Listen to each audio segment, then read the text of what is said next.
Hello, everyone. Welcome to another edition of BasketPodders. I'm Aaron with Sebastian here, and we have a special guest today. You've seen him on Sportsnet, hosting Blue Jays pre and post game shows. He's the host of Toronto Raptors pre-game and post game shows on Sportsnet, and he also been covering the Olympics as well. Brad Fay. Brad, welcome to BasketPodders. Hey, yeah, guys, great to be here. Thanks for having me. So you were recently in Milan, right, covering the 2026 Winter Olympics. We'll just start with the Olympics. So, like, what was that whole experience like being in Milan, experiencing the whole Winter Games? We fooled somebody else. We were in Toronto in studio. So I Oh, even my best friends out west. I'm from Vancouver originally. Even my friends, oh, how was Milan? You going to the hockey game? I'm like, no. So that was my ninth Olympics, and the only one we were on location was Vancouver, which was my first. And as okay. soon as we did London from studio, and it looks like we're there, then I knew we'd never travel again, which is fine. It's a long, long way to go, and when you're over there hosting like a role that I was doing, you're kind of in a studio there anyway. So obviously, on off time, be fun to see it. But as chance had it, 2 years ago, I was in Milan for a few days anyway, so I did get to see it. But Olympics is always the most thrilling thing for me to work, regardless if I'm there or not. And with the whole like time change, was it like a bit of a challenge waking up that early in the morning to get to the studio and get ready to cover the Olympics? Yeah, it's all relative. This one was not bad because we were on my shift was prime time, which was 6 to midnight there. So it was noon to 6 here. So it is, as funny as that sounds, not early. It still is a little bit early, as in this business. We're used to working late, sleeping in, and your body needs to be and mind needs to be fresh around 7 o'clock. So getting ready for noon was a bit of a challenge, but you fall into that rhythm for 16 days. So I had it better than Danielle, who did the morning. She had to be there for Oh, 4 or 5 in the ooh. morning. So God bless her, but she got through it. Oh, yeah, that's super early. Okay, so we'll just transition to the Toronto Raptors now. They recently got a win against Dallas to go to 36 and 27, but they have this whole season. There's been a big disparity between the Raptors, the record going against teams above 500, and then teams against below 500. And then this week the Raptors they play Houston, they got New Orleans, followed by being back at home against Phoenix and Detroit. Brad, what are your thoughts like on the Raptors and like are they able to like turn things around in terms of like against teams above 500? Yeah, it's interesting because I think we all get impatient, we get ahead of ourselves. Like they weren't very good the last couple of years. So the fact that it's kind of almost like you can set the line that they can't beat a top 10 team, but they beat everybody else. So if they're the 11th or 12th best team in the NBA right now, that's not bad. But because the turnaround in the season started so strong, they had that crazy run where they won 12 out of 13 or 13 out of 14, whatever it was, and everybody got excited, and it's like, okay, do something at the deadline, let's make it happen now. So I think they're in a good spot. I would like to see them beat a couple of these good teams down the stretch just to show that they can do it, and if they're going to be in the playoffs, give everybody some hope. But I think the big move will come. It didn't come at the trade deadline. I think in the offseason when they'll address. They'll see how they do if they make the actual first round of the playoffs.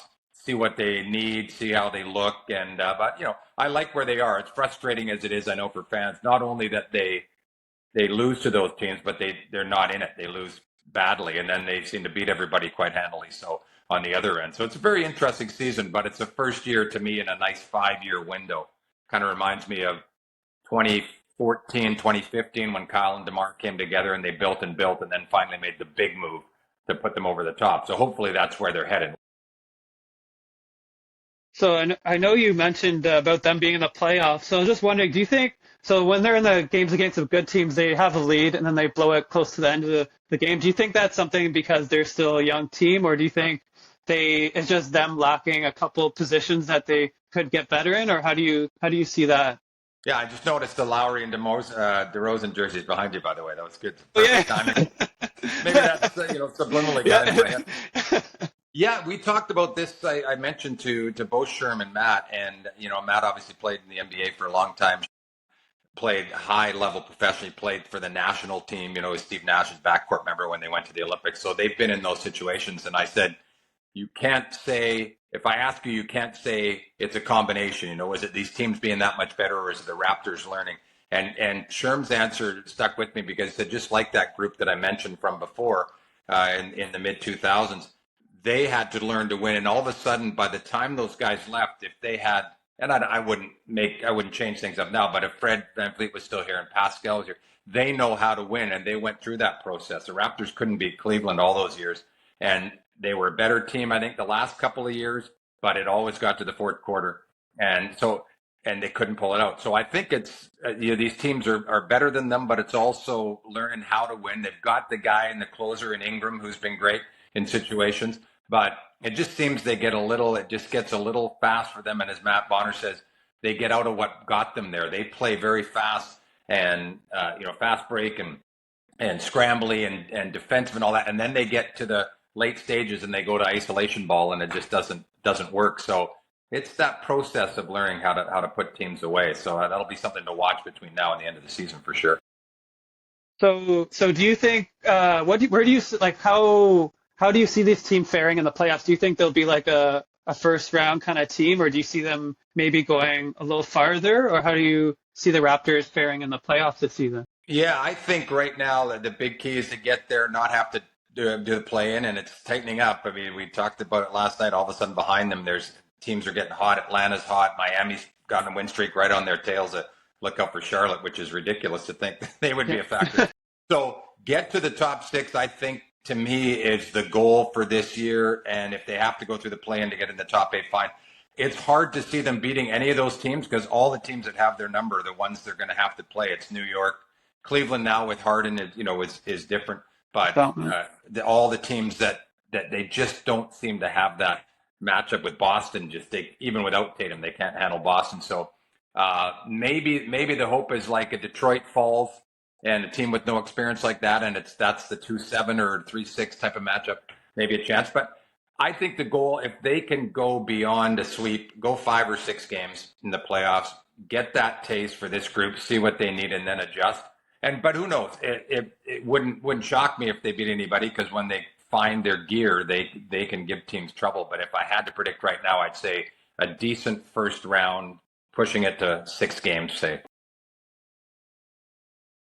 And then you might have already mentioned it, but which team would you say be like a favorable opponent for the Raptors in the playoffs? Yeah, I think Detroit, again, because I think they're very good. I just think although they're struggling right now, I think it's 4 in a row they've lost. They're the only one that I'd say in that group. New York's had, that last year they had a decent run in the playoffs. They're one of those teams that has to prove it themselves, but they just seem to have, and the Raptors have no answer for Brunson.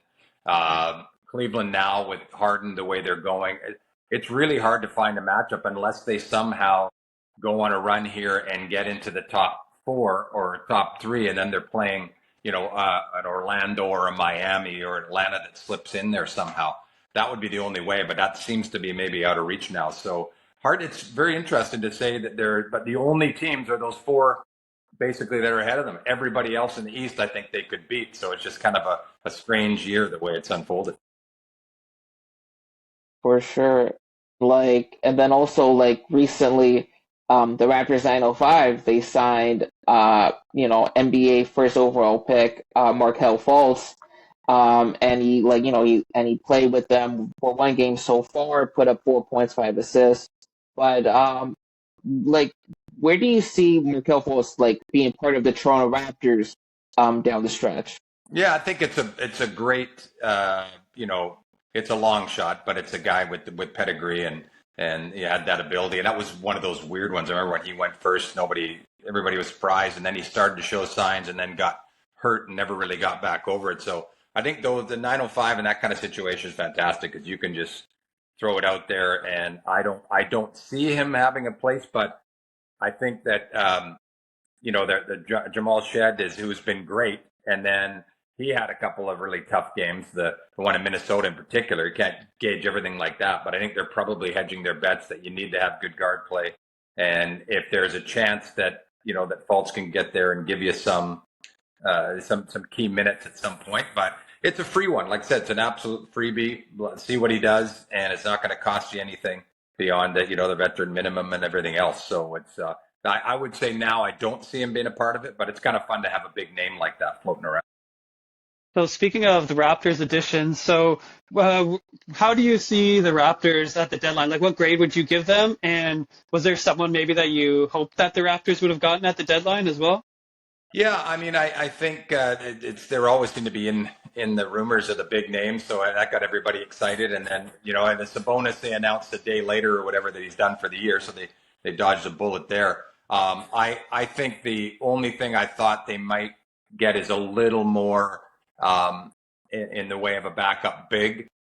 Maybe now, Jakob Poeltl looks healthy now again, and they're a different team when he gets back up to speed. So other than shooting that everybody needs, Michael Grange suggests that the buyout market when they get to March 15th, where they can afford that George Niang's a guy out there who always killed the Raptors, the minivan.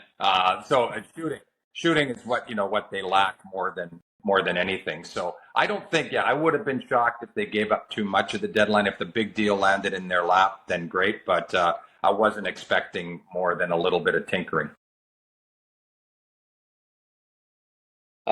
With Brad Fay here on BasketPodders.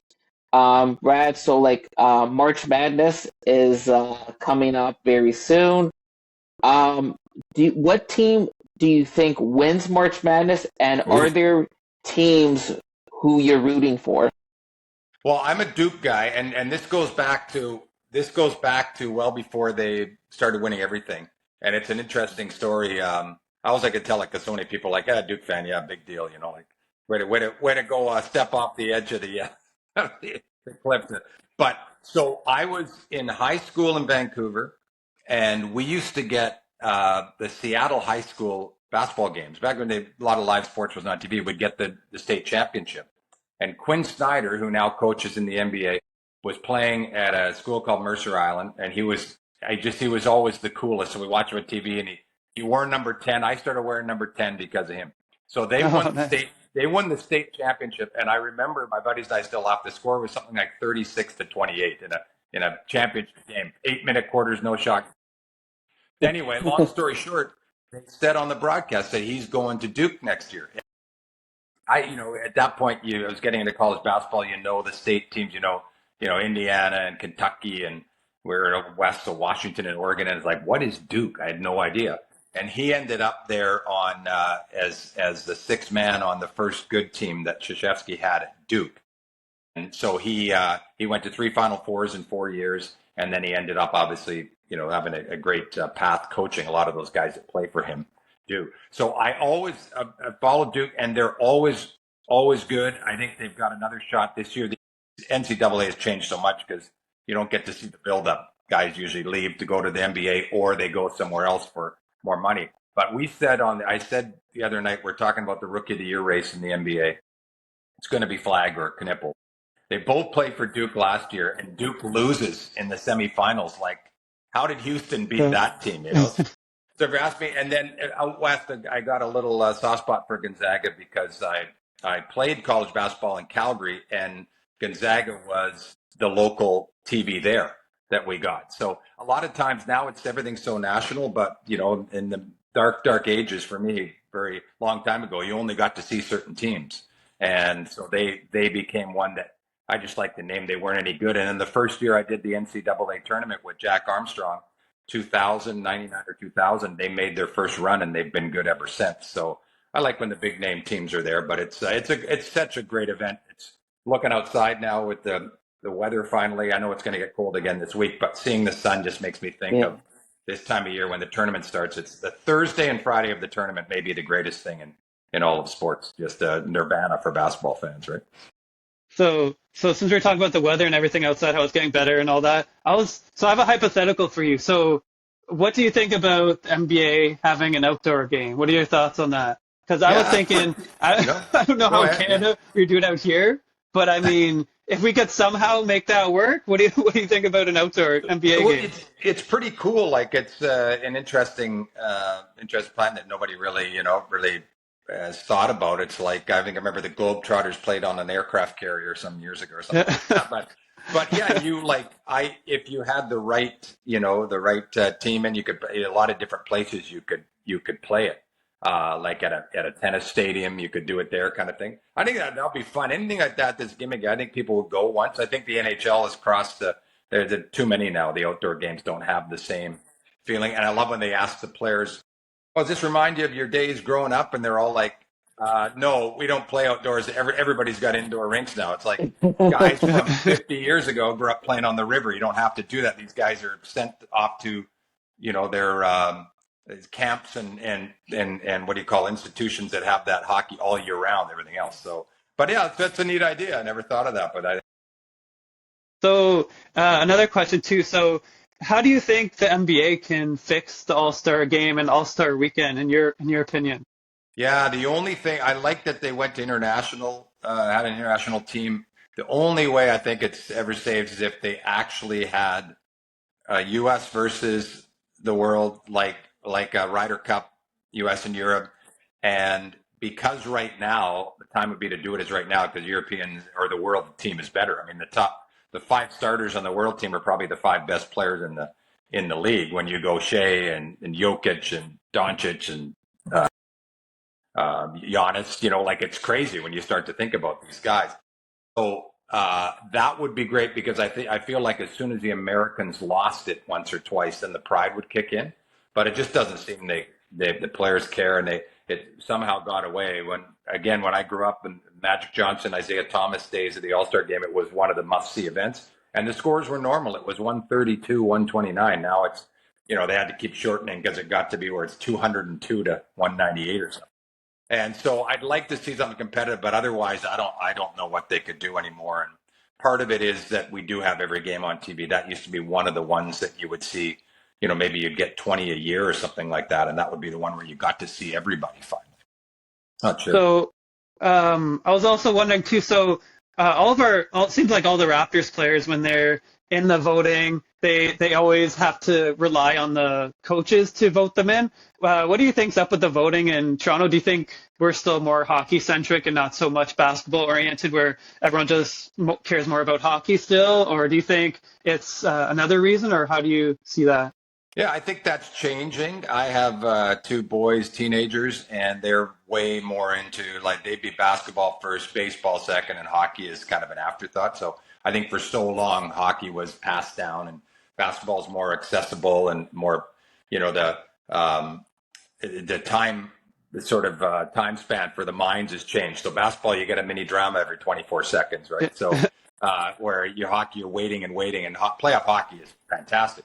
But you're waiting for something to happen, and then when it happens, you get to explode. Where in basketball, you get to have that, wait for the stop or see if your team scores, and you start it over again. So I think that may change, but I think the national media, other than when Kawhi was here, and he was an obvious one because of his pedigree from where he was before. It's just like if somehow Giannis had come to Toronto, he'd lead the All-Star voting next year, just like he always does. But I think in Toronto, people here vote, but nobody else votes for Raptors. So yeah. So do you think if the NBA has an expansion, do you think Canada could potentially get another team? Do you think?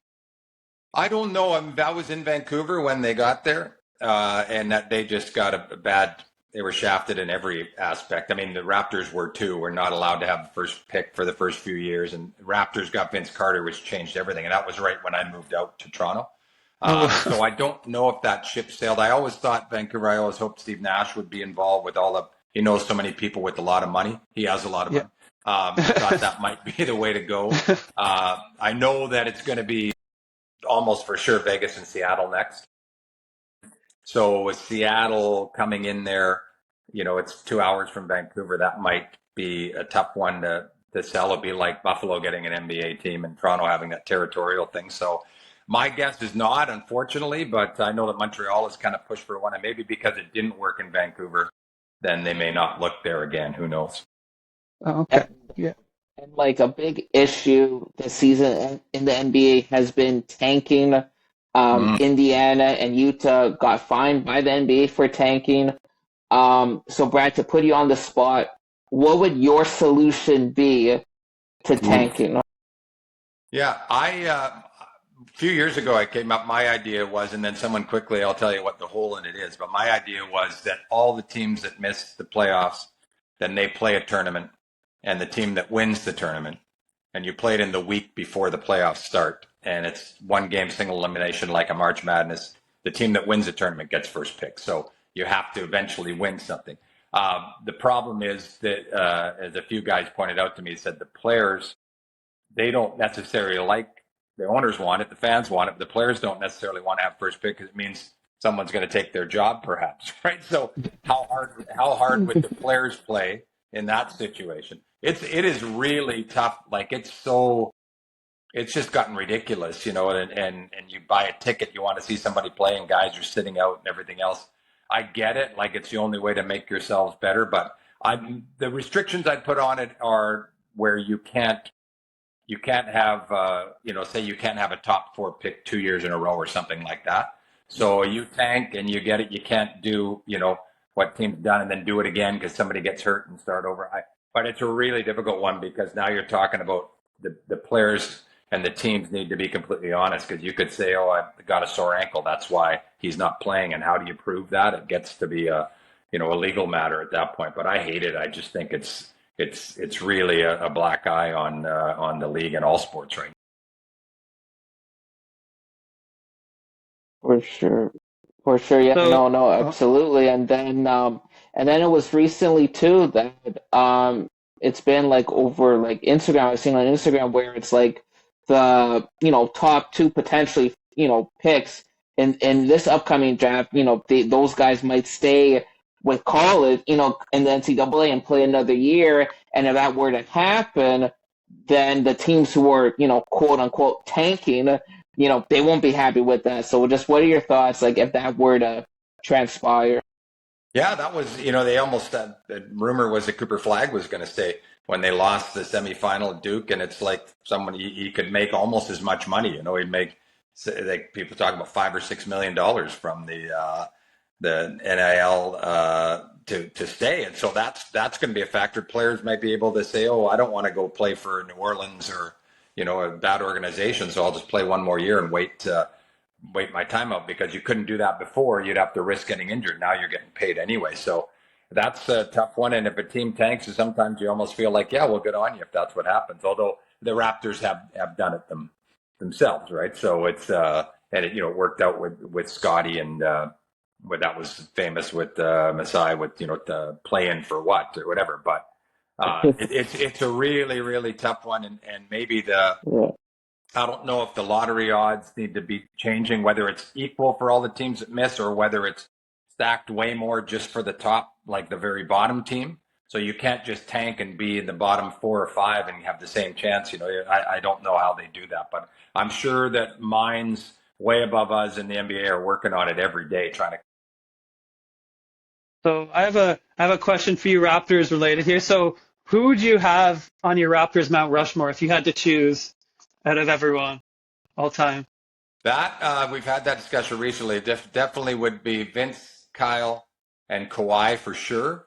I know Kawhi only played 1 year, but I mean, how can that's the greatest performance I've ever witnessed. We were there every day, 65 straight days. We worked practice, games, everything, and watching that guy do what he did on one leg. I don't care if he played 1 year. He's got his play. And then the fourth one, I probably would still go with DeMar. I feel like. If I'm being honest, I didn't think they could win it all with him. It just seemed like his game didn't fit once it got to the playoffs. But he was, I got your back, Toronto. He was the one who stayed. And without him, they never get to the heights that they got to. But I think it's easier with that big three because it's Vince, Kyle, and Kawhi are heads and shoulders above everybody. Scotty may get there, one day. Yeah. So I had one final question for you. So what advice would you give someone that's listening to follow in the footsteps that you did to get here? Yeah, it's the business has changed a lot. When I went through it, I had to go to small markets and and I started newspaper actually, but working, and there was a lot more jobs in small markets, and you learn how to, you make your mistakes there when no one's watching and everything else. But be diversified, because so many people they want to come out of school. I want to be play-by-play for the Raptors. Well, yeah, line forms on the right with 100 other guys. Do whatever it takes. You never know. You may find, a sport that you like and do whatever is asked of you. And a lot of guys that are producers now, they're not. We have some on-air people that started this way too, but a lot of our top producers started just cutting highlights on what we call the row, where you're given an assignment for the night to cut highlights from a couple of games, and they built their way up because they're patient. Some people were there and like, I don't want to do this. I want to be doing something else. So I think the patience and to diversify is good. And knowledge is king. Do your research. It's a lot of fun being on the air when you know what you're talking about, and it's not fun at all if you're not sure what's coming next. And someone said, "Would you ever do news?" I said, "No, because if the teleprompter, we don't have a teleprompter in live sports, but if you're reading a newscast, if the teleprompter went down and I have to talk about the Middle East, I'd have no clue because I'm not interested in it enough." So whatever it is you're attacking, make sure you have that broad base of knowledge. Well, that's very informative. Good to know. Great information. And Brad, thank you so much for taking some time to join us today on BasketPodders. You got it, guys. Enjoy the run to the playoffs. Yes, thank you. Have a good one. Thanks for coming on again. Appreciate it. You got it.